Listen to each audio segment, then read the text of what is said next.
Hello everyone and welcome to another random video on the internet. Today we're taking a look at a matchup which I find pretty fun. Kyuubi Sage Mode Naruto versus the entire Monster Association from One Punch Man. Before we get into the video, I am aware that this video is probably going to be extremely controversial since it involves both Naruto and One Punch Man power scaling.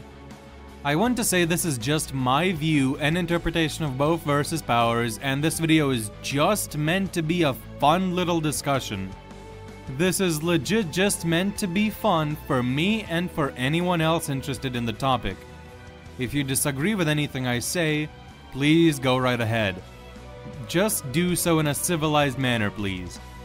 Also, I'm not going to get into every nitty-gritty pixel in these stories. I'll be giving you a sort of simplified version of their scaling, especially Naruto, because God help me, Naruto's speed scaling is absolute cancer.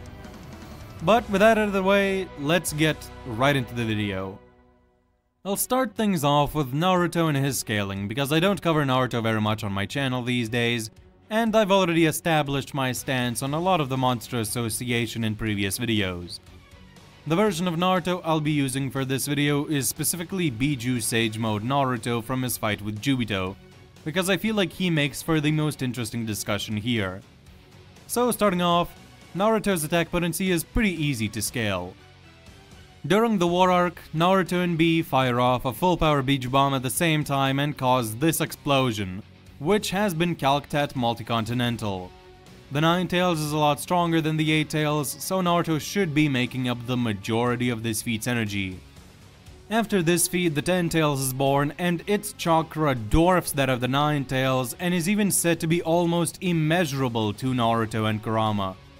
The Ten Tails Cataclysm is then calculated at Multi-Continental, and a Biju Bomb from the Ten Tails is also calculated to be in this general range. Then the Ten Tails goes through a transformation after performing those feats, and is specifically stated to be getting harder to control, presumably because of its increasing power. And the Shinobi Alliance headquarters specifically notes that the Ten Tails' very existence is like a small planet in chakra volume, which it wasn't like that before. On top of this, when it starts charging a Biju Bomb, it's shown to be affecting the small planet level-like sphere greatly. All of this is relevant here because Naruto in Biju Sage Mode is capable of combating Jubito, who is specifically stated to be stronger than the Ten Tails. Together with Sasuke, they're even able to chip Jubito's Truth-Seeking Orb shield, which tanked 4 condensed Jubi blasts without a single scratch. Jubito also has a calc for growing the God Tree, something which he did pretty casually by the way, and it comes out to around moon level. So all in all, there are multiple calcs that place characters of this caliber in the Narutoverse in the multi-continental to moon level ranges. However, that's just the calcs. If you want to go with statements, you can actually get these characters quite a bit higher. Like I already mentioned before, the Ten Tails' very existence is stated to be like a small planet's level worth of chakra, and it charging a Biju Bomb affects this chakra volume greatly. In the data books, the Nine Tails inside of Naruto is also stated to be able to easily turn the world to ash.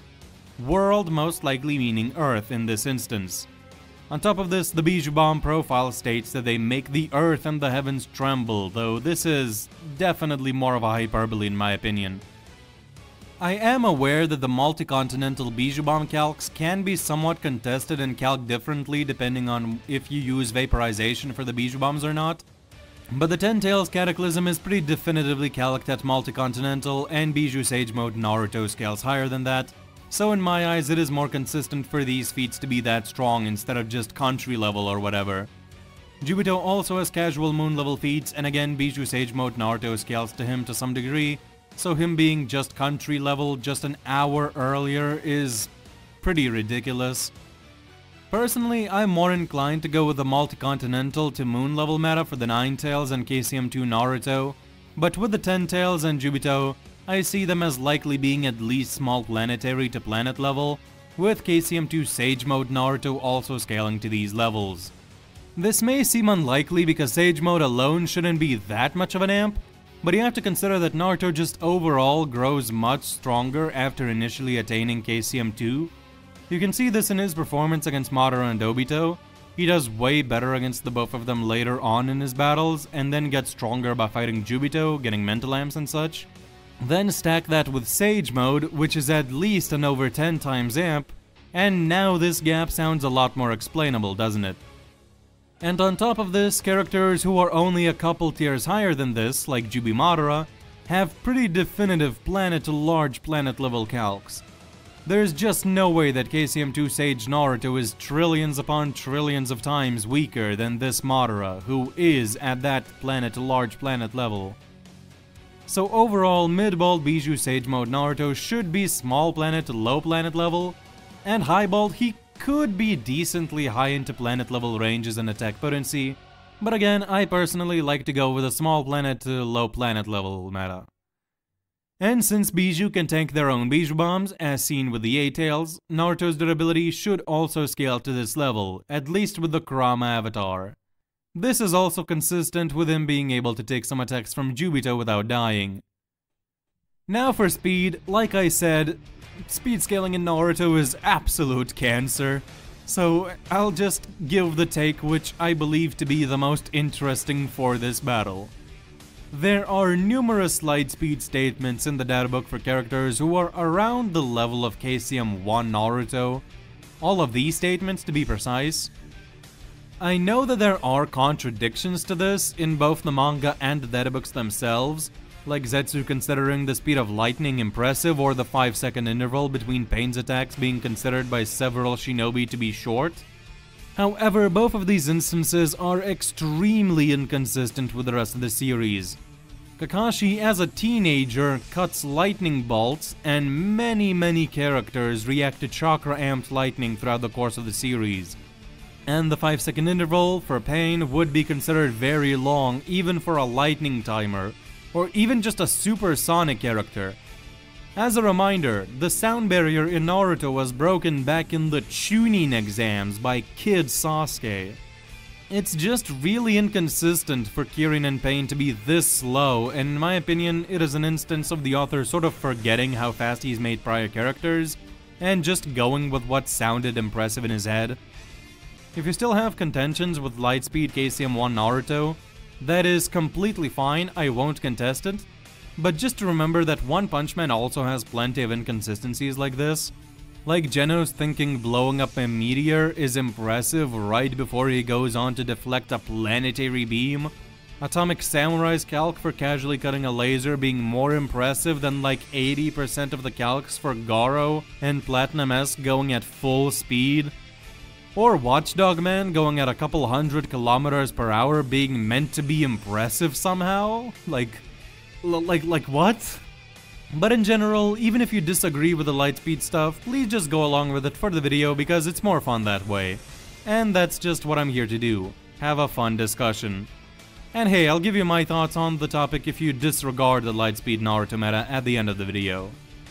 Moving on, KCM 1 Naruto has varying levels of speed, and his standing within the verse is a complicated topic that would take far too long to go over here. So I'll just say that KCM 1 Naruto scales to or above all of these characters who are stated to be Lightspeed. Therefore, for this video, I'll be placing him at the speed of light. There is a calc that would make Naruto 72 times faster than the Raikage, who is stated to be almost the speed of light, debatably.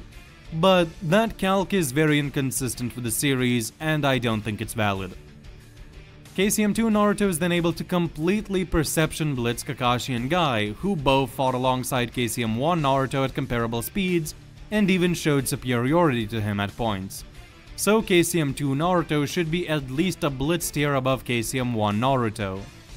The multiplier for a blitz varies a lot depending on who you ask, but it's generally considered to be between 4.5 and 6 times. For the sake of simplicity, I'll go with the middle ground between these two numbers and say a blitz tier multiplier is just 5 times, making KCM 2 Naruto 5 times faster than light. Naruto then goes on to get much faster through combat.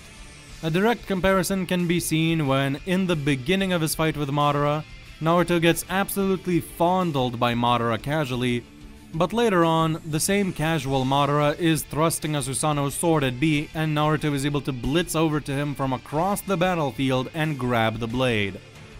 I don't have a calc for this, but the distance Naruto traveled is far greater than the distance Madara's blade traveled, so I think it's fair to consider this a blitz, especially since it's shown that Naruto initiated movement after Madara had already started moving. This would put Bijuu mode Naruto now at 25 times the speed of light. Naruto then stacks Sage mode on top of this. Sage mode should be at least a 10 times amp to his power and durability based off of the curse mark. However, I don't think it would amp his speed all that much, because there are multiple instances where characters in Naruto stack a curse mark or Sage mode on top of their base, and they're not blitzing the guy they were just fighting and being relative to in base. So I believe that while Sage mode would give Naruto a huge AP and durability buff, I think the speed buff is unquantifiable at best, and it's definitely not a blitz tier. So this leaves Naruto at around 25 times the speed of light. Another very impressive stat Naruto has is his stamina. This guy is able to travel and fight almost non-stop for 2 to 3 days straight, with only short breaks in between and getting replenished like once or twice at most. For abilities, Naruto has various energy arms, Bijuu bombs, various Rasengan variants, the Rasen Shuriken, which attacks things on a cellular level and bypasses durability to some extent, Frog Kumite, which also gives him some level of durability negation, a giant Ninetales avatar, which greatly extends his range, and of course Shadow Clones, which are not exactly at, but near the level of his strength, as long as he only has a few on the battlefield. If he makes more than 2 or 3 clones, then their power will start going down, but if he only makes a couple, they should scale near his level. And the last notable ability Naruto has is Danger Sensing, with Sage Mode and KCM. He can sense emotions and killing intent, and he can also just sense danger incoming. It gives him some good precognition and enables him to react to characters who are faster than himself, as well as prevents any surprise attacks from catching him off guard. All this leaves Naruto in Bijuu Sage mode at small planet-to-planet level and around 25 times the speed of light, with enough stamina to fight for days.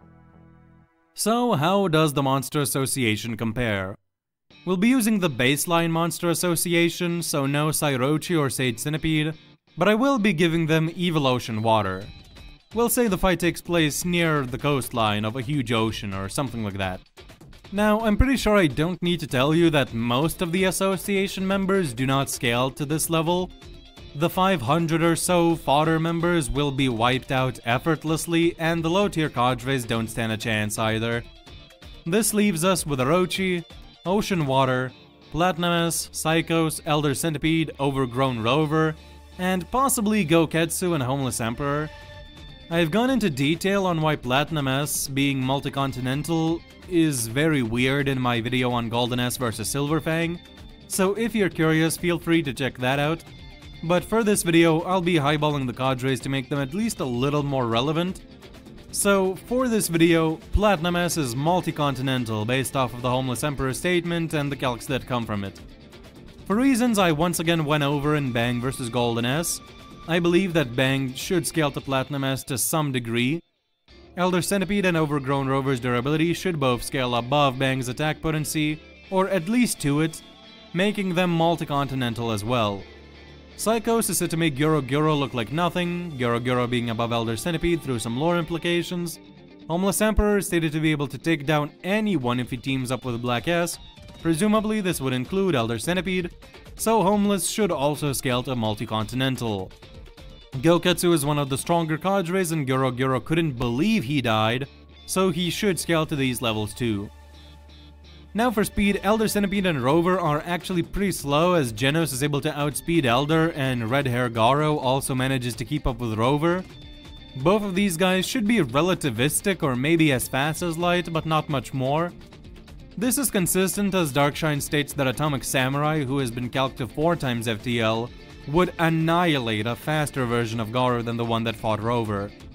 Homeless Emperor doesn't have that good of a speed scale either, actually likely being below Atomic Samurai in reaction speed. Goketsu is able to casually blitz Suiryu, who is often compared to human Garo.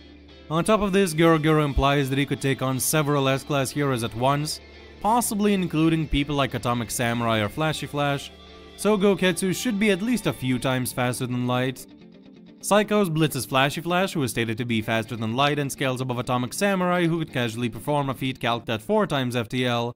So Psychos, using our 5 times multiplier for a blitz, should be 20 times FTL. Last up among the cadres is Platinum S, and he's weird because the majority of the calcs for his speed Constellation only come out to be around 1 to 4 times faster than Light, which doesn't make sense at all in the context of the rest of the series. A more acceptable result for me is 24 to 30 times faster than Light. There are some outlier calcs that would place Platinum at hundreds to thousands of times the speed of Light, but there are only a couple of those versus the numerous lower ones. If you want to get really crazy, you could argue that the panels where Garo and Platinum S are talking with light rays being visible in the background from their earlier movements maybe would mean that they're making photons look like they're frozen and get them to insane speeds with that. But more consistently, I would place Platinum S at around 30 times FTL, though I will be giving you one interpretation where he's much faster too. Just to make it clear, I don't actually believe some of what I said here, especially the whole Psychos blitzing Flashy Flash thing, but again, we are highballing the cadres.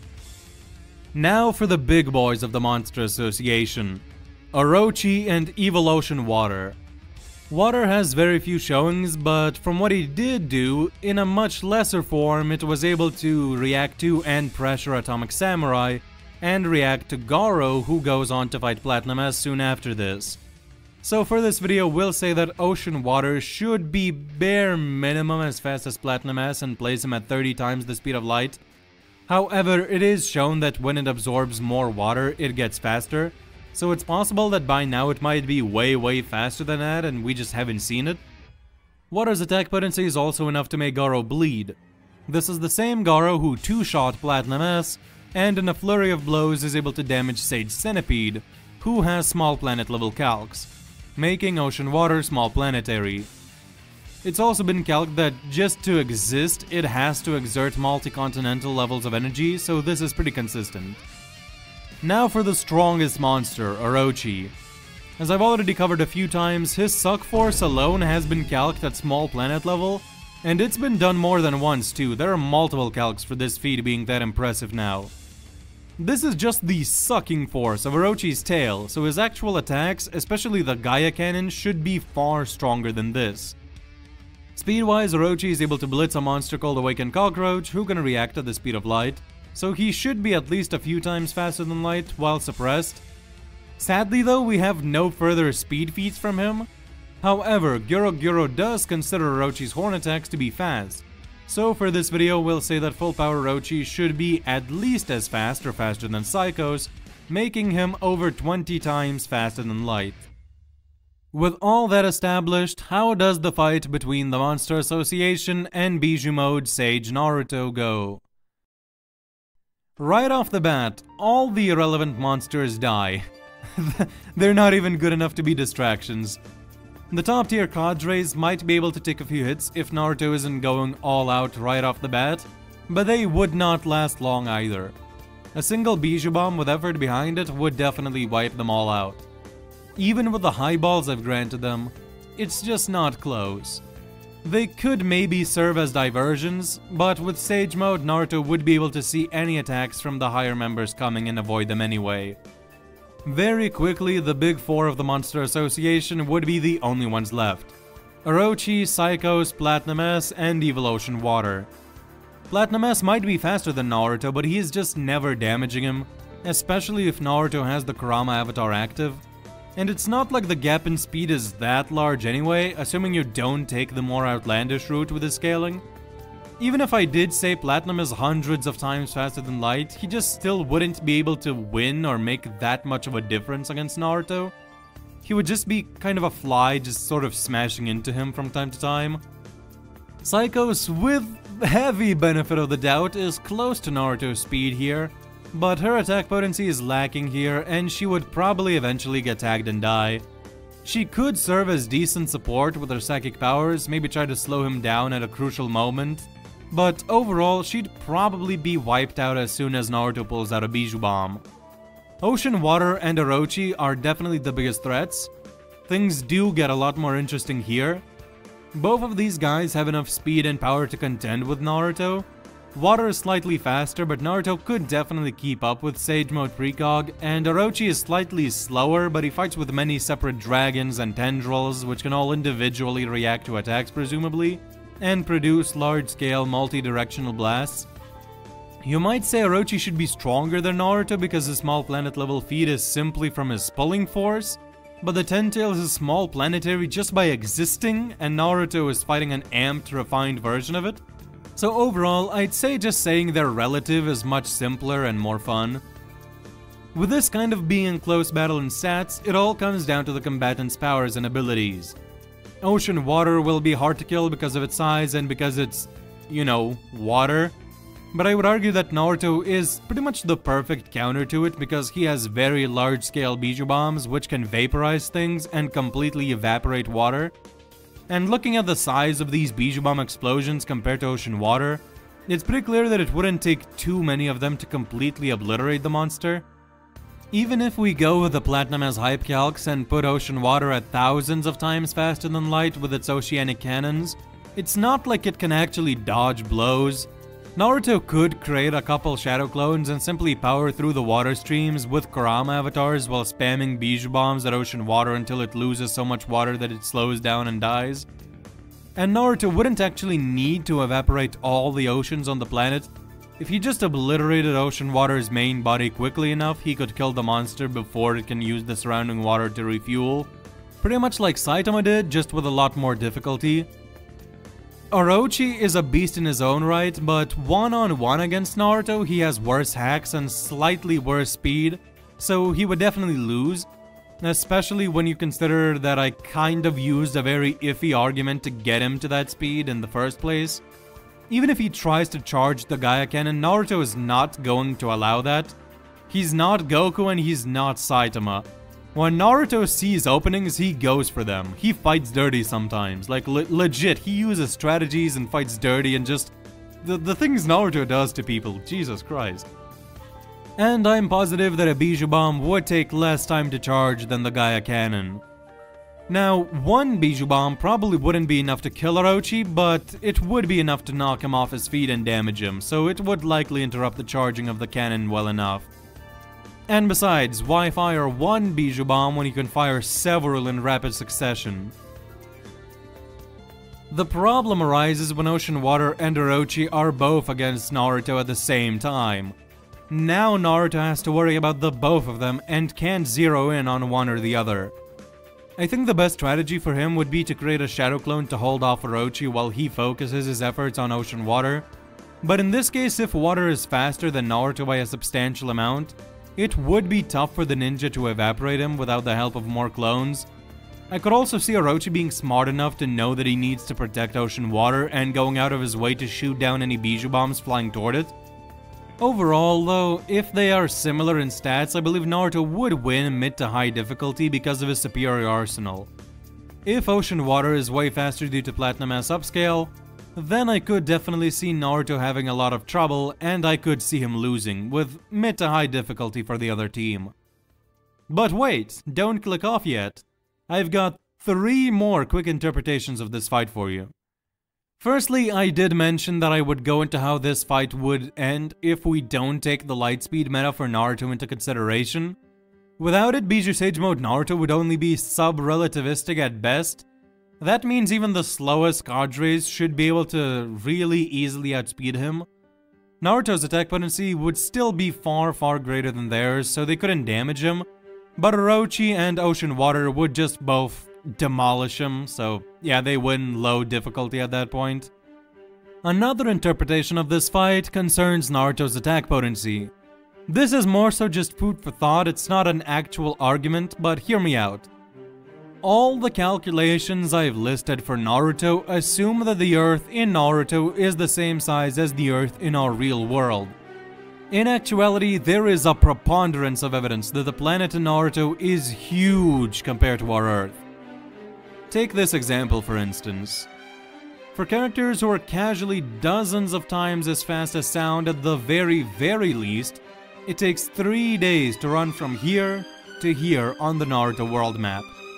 If we assume that they can only run at the speed of sound and take 12 hours to rest each day, that would still mean this stretch of land is around 44.5 thousand kilometers long. For comparison, that is slightly longer than the circumference of our real-life Earth, and around 3.5 times longer than the actual diameter of our real-world Earth. And this is just the lowball distance of this stretch right here, not the entire world of Naruto. There are multiple other ways to prove that the Naruto Earth is absolutely enormous compared to real-life Earth. What I'm getting at here is that if you want to use this really big Earth in the calculations for Naruto's attack potency, the results of those calcs would go up dramatically, and the Ten-Tail statement of being like a small planet would become significantly more impressive, because the perception of what a small planet is to these characters would be significantly different from our own. This small planet's level worth of chakra would be several times larger than our own real-life Earth. So if you want to use this highballed lore and calcs for Naruto, then his durability and power would completely eclipse everything the Monster Association could muster.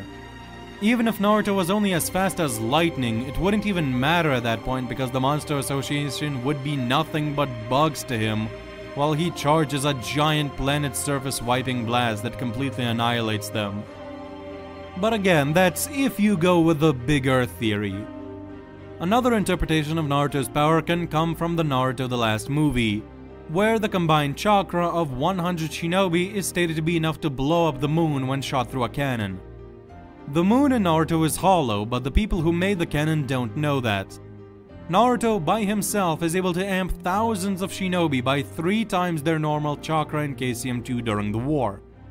If you want to use this to scale him, you could get KCM2 Naruto pretty high, ranging from small planet to planet level. From there, Bijuu Sage Mode Naruto would massively upscale, so he'd definitely take out the Monster Association. I don't know how I feel about this line of scaling. I do have a couple problems with it, but it would be consistent with the Nine-Tails databook statement about wiping out the Earth. If you want to use it, you can. I'm just throwing this out there.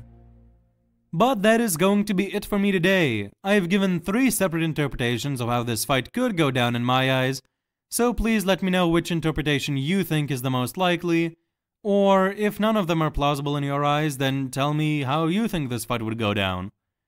Please remember to keep things civilized, and with nothing else to say, I wish you a good rest of your day. Goodbye.